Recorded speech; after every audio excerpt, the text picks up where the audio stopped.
दोस्ते ठीक है ना, पूरा दम रखना, कोई बात नहीं। चोट का सर में लगी है। सर मेरे इस बीमारी में पाँव में हमारी नीचे ना, पाँव नहीं में भी काम करे थे, लेकिन मैं चलता नहीं बिल्कुल, मतलब अपने बलबूते नहीं खड़ा हो सकता मैं। और उसने ये बोला कि मैं बोलता मैं अध्यक्ष हूँ, मैं सरकार में मेरी अच्छी पकड़ है, मैं तेरे बोलता टाइम में तोड़ दूँगा हाथ भी और सर में सबसे पहले सर उन्होंने जैसे अगस्त 2025 में आया सर वो शिकायत लेटर स्थानीय गाँव वालों की तरफ से नजायज़ खाना चाहिए। उन्होंने सर 5-6 मंजिला रखे मकान बना के 2-3 मकान नजायज़ में था। उसके रिगार्डिंग सर तहसीलदार साहब के ऑर्डर के आधार पर हम गए थे मार्केट में चले गए और सब विभाग को इंटीमेशन किया हुआ था। डिमार्केशन के ऑर्डर थे आपके पास? जी सर, डिमार्केशन के ऑर्डर थे जी, और सब विभागों को इंटीमेशन किया हुआ था, फॉरेस्ट को भी, पीडब्ल्यूडी को भी और पुलिस वालों को भी।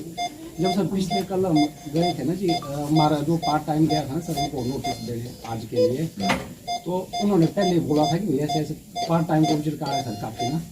फिर मैंने पिछले कल एक रिपोर्ट की थी तहसीलदार साहब को, जैसे ऐसे कल हम डिमार्केशन जा रहे हैं आपके ऑर्डर के आधार पर, और वही वहाँ पे उन्होंने मौखिक रूप से धमकी दी है पार्ट टाइम को, और झगड़ा का अंदेशा और पुलिस साथ भेजे जी। फिर पुलिस वो 2 ही आए थे सर पुलिस के ना, जिसमें महिला पुलिस वहाँ भी सर जेंट्स जो पुलिस कर्मी थे उन्होंने थोड़ा बचाव किया, बाकी किसी ने सर मेरा कोई बचाव नहीं किया ना। सबने सबसे पहले सर उन्होंने हमारी कानून साहब को, जब कानून साहब को हाँ जी कानून साहब को मारी ना सर, जब कानून साहब को मारी उनका स्पेक्स नीचे गिर गया। मैं सर कानून साहब को बचाने गया सर आगे ना डिफेंस कोर्ट में। फिर उन्होंने जो शटरिंग के डंडे थे सर, उन्होंने सब शटरिंग के डंडे उठाए। एक डंडा सर मेरे सिर पे जो टूटा हुआ है टूट गया ऊपर सर लगी काफ़ी था, और मेरे हाथ में भी सर काफ़ी चोट है इस हाथ में, ये हाथ पाँव में मारी बहुत। फिर मैं काफ़ी मारने वाले कौन थे? खान जी सर जो अध्यक्ष है सर गिरी थे वो अपने आप थे, उन्होंने ही सर पहले किए है अपने आप में, और 2-3 उनके भाई थे, उनके बहन के पति और भांजे सर, वो थे 7-8 बंदे ना सर। फिर उसके बाद सर जब वो कंटिन्यू मारे जा रहे थे तो मतलब बचाव करते करते उतने सर एक रोड में एक मालगाड़ी आई सर, मैं नहीं जानता था किसकी ना, मैं सर उनको हाथ मारा, उन्होंने भी ऐसे हल्की जैसी वो कम कर दी स्पीड, और मैं चढ़ गया सर पीछे से उसने जीप के उसमें अपनी जान बचाने के लिए, बाकी तो कोई सर बचा नहीं रहा था सर। फिर उन्होंने उस गाड़ी वालों को रोका, गाड़ी की चाबी छीनी सर, और गाड़ी में चढ़ के भी वो मेरे को मारने की कोशिश कर रहे थे गाड़ी में। फिर जैसे कैसे मैं भागा सर, मेरे कपड़े खुद की गाड़ी में, मेरी गाड़ी भी वहाँ पे रेवन्यू कोर्ट में था सर, जमाबंदी लट्ठा वगैरह बहुत सारा वही है सर, मेरे को भी पता नहीं सर वो किस हालत में है। और फिर आया सर मैं गाड़ी वालों के साथ नीचे, मैं और एक पुलिसकर्मी थे बस साहब, और उन्होंने जो सर काइस माँ के ऊपर से उन्होंने फोन करके रखा था कि भाई पटवारी को जो कोई नहीं आगे ले जाएगा, मतलब आगे काइस से आगे काइस में सर जो प्राइवेट बांड वाले में सबको बोलता रहा कि मेरे को गाड़ी करके ले जाओ। मैंने सर 1200 नंबर पे भी फ़ोन किया था पुलिस वालों को कि ऐसे ऐसे था, ऐसे हुआ। फिर बाद में सर उधर से जो गार्ड के प्रधान जी उन्होंने अपनी गाड़ी भेजी सर, और उनकी पर्सनल गाड़ी में फिर मैं यहाँ तक आया सर, और वो क्या धमकी दी हुई सर कि मैं जो है तेरे और तेरे परिवार को छोड़ूंगा नहीं, और तो मैं तेरे जो हाथ पाँव काटूंगा। और सर उस टाइम जैसे पहले उन्होंने बल्लियों से मारा ना, फिर वो दराट ला रहे थे सर, तो वो दराट से बोलते कि खत्म नहीं करना जाके मेरी जनाब से रिक्वेस्ट है सर, आप जोड़ दें। चलो आप चिंता मत करिए, हम सब लोग इसमें आपके साथ मैं सर बहुत मध्यम वर्गीय परिवार से मेरे साथ में आया, कोई बात चिंता मत करो। देखिए हम काफ़ी अरसे से इस बात को कह रहे हैं कि हिमाचल प्रदेश में जो सरकार का जो काम करने का तौर तरीका है, और उस काम करने के तौर तरीके से एक बात तो साफ है कि कोई मरता है मरे, जीता है जिए, कोई लेना देना नहीं है। कानून व्यवस्था की धज्जियां उड़ गई हैं, और ये आज मैं यहाँ कुल्लू में आकर के ये उदाहरण देख रहा हूँ। ये घटना हम सुनते थे उन प्रदेशों में जहां क्राइम रेट बहुत ज्यादा होता था। हम यूपी में सुनते थे, बिहार में सुनते थे, दूसरे राज्यों में सुनते थे इस प्रकार की घटनाएं कि जमीन के विवाद में इस प्रकार का जो है वो कोई मसला जो है वो देखने को या सुनने को मिलता था। अब यहाँ जहां पटवारी को, कानगो को आदेश हुआ था तहसीलदार की ओर से डिमार्केशन के लिए, डिमार्केशन करने के लिए वहां पर जिस आदेश के मुताबिक वहां पर साइट पर गए, और एक नेता सत्ता पक्ष का पहले तो जब समन दिया गया बताया कि उस वक्त ही उनको ही धमकी दी जो कोई डेली वेजेस पर था या आउटसोर्स पर था, जो लड़का जिसने समन उनको सप्लाई किया उसको भी धमकी दी।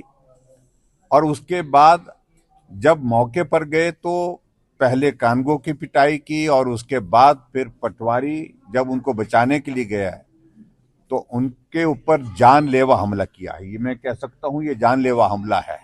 सिर पर चोटें हैं, गंभीर चोटें हैं, टांगों में चोटें हैं, बाजू में चोटें हैं, और ये सब जो है संरक्षण प्राप्त सरकार के जो वर्तमान हिमाचल प्रदेश में जो सत्ता है उसके नेता है। और मुझे जो बताया गया कि वो ब्लॉक समिति के चेयरमैन है। अब मुझे मालूम नहीं, मैं अभी तक पुलिस के अधिकारियों से इस बारे में बात करूंगा। डिप्टी कमिश्नर मेरे को चलते चलते मिले थे, लेकिन ज्यादा मेरी बात उनसे हुई नहीं। अब एफआईआर दर्ज की गई है कि नहीं की गई है? अगर दर्ज की गई है तो सेक्शन क्या लगाए गए हैं उसमें? कहीं ऐसा तो नहीं है प्रयास की इस मामले को रफा दफा करने की कोशिश की जाए? ये गंभीर है अपने आप में, और ऐसे में निश्चित रूप से हमारा तो ये मानना है कि अटेम्प्ट टू मर्डर की सेक्शन जिस पर जो है वो अप्लाई होनी चाहिए, लगनी चाहिए। इसलिए लगनी चाहिए क्योंकि सिर पे चोटें लगी है, और जिस प्रकार से बताया कि जो शटरिंग के वहां पर जो लकड़ियां पड़ी थी उनसे पिटाई की है, उनसे मारपीट की है, और उसके बाद और भाग करके वहां से निकले, गाड़ी में बैठे, उसके बाद गाड़ी को भी रोकने की कोशिश की गई और उसके बाद फिर धमकी दी गई। वो तो बता रहे हैं कि भाई वहां से कुछ और भी हथियार लाने के लिए जा रहे थे वहां पर, लेकिन जैसे कैसे जिंदगी बच गई।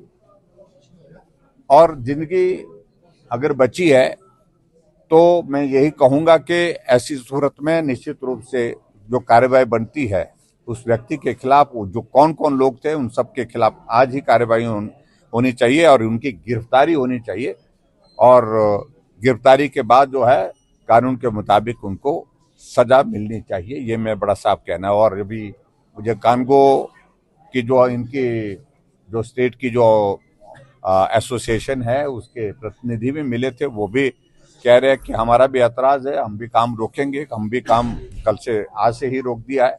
तो इसलिए बहुत बड़ा चिंता का विषय। आप देखिए कि कानून व्यवस्था की हालत इस प्रकार से हिमाचल प्रदेश में है कि ऊना में गोली चलती है, तलवारें चलती हैं, नालागढ़ में गोली चलती है, शिमला के माल रोड पर जो सब्जी काटने का जो जिसको टोका बोलते हैं उससे नौजवान को काट करके मार दिया गया पुलिस रिपोर्टिंग रूम के सामने।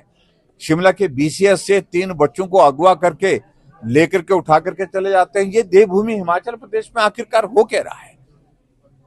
और जहां तक नशे की बातें उनको मैं आज करना नहीं चाह रहा हूं, लेकिन मैं कुल मिलाकर के ये कह रहा हूं कि ये सारी घटनाएं हो रही हैं तो संरक्षण, अगर ऊना में गोली चली तो किसके कहां चली?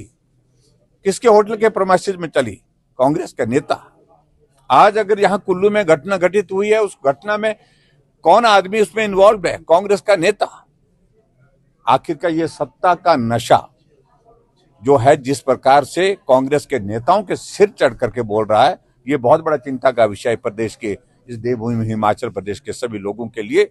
और ऐसे में मैं यही कहूंगा कि मुख्यमंत्री संज्ञान ले, कार्रवाई करे और जो दोषी हैं उनको गिरफ्तार करें और उनके ऊपर जो सेक्शन लगती है, अटेम्प्ट टू मर्डर की सेक्शन बनती है, इस पर कंप्लीट और उसके तहत जो है कार्रवाई होनी चाहिए। Thank you.